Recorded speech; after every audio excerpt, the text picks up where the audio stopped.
Tell us what you know. Hi, my name is Lieutenant Crown with the Coroner's Investigations Division. I can tell you at this time that we were notified by LAPD, West LA detectives, that Mr. Jackson was transported from his residence by paramedics to the hospital being the Ronald Reagan UCLA Medical Center. And upon admitting he was unresponsive and was pronounced dead at approximately 2:26 this afternoon. What can you tell us about the circumstances surrounding his death, sir? At this point here, all I can tell you is what I just told you right now. Everything is still ongoing. We have not responded to the hospital. We will be responding to the hospital to bring Mr. Jackson here to our facility, where he will be examined to determine the cause of death. All right. What is the next step here?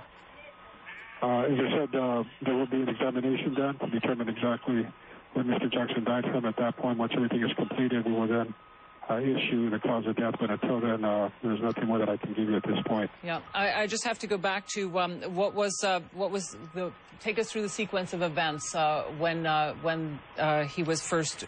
authorities were first notified about his distress. As far as I'm aware, we were notified again by the LAPD detectives that Mr. Jackson was brought in by paramedics to the hospital in full cardiac arrest, and then he was later pronounced dead. And at that point, as I said, there's no further medical history till we get there and we review the medical records. And then we will assign this to a coroner investigator. And at that point, we will then prepare a report, and then it will be sent to our deputy medical examiner, where the examination will take place the following day. When will an autopsy be done on Mr. Jackson? More than likely, possibly tomorrow. All right. Can you take us through procedure? What generally happens at this point? Well, as I said, at this point here, once he's brought in from the facility, we will go ahead and process him. And then at that point, he will then, the case will be assigned to a coroner investigator. The investigator will prepare a written report. There will be a physical examination done, exterior examination by the investigator. And then at that point, the report will be submitted to our deputy medical examiner, where the following morning there will be an examination done. And at that point, that will consist of an actual autopsy.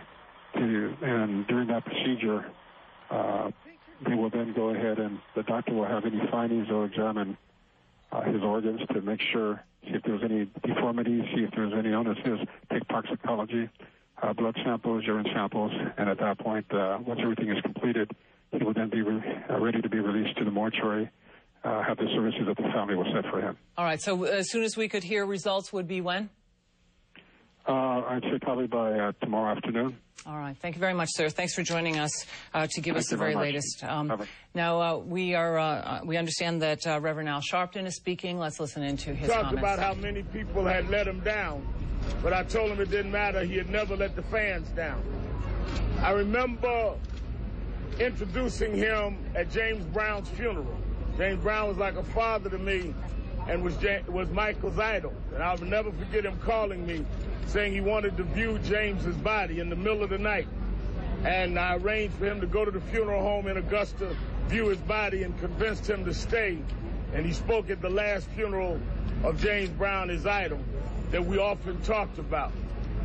In fact, my favorite picture I kept was way before the victory tour with Michael, James Brown, Janet, and I. We all were much younger then, in California, about 1980. And we went back about 35 years. We marched together. We fought together. I watched him do shows. I headed community affairs for his victory tour. I watched him.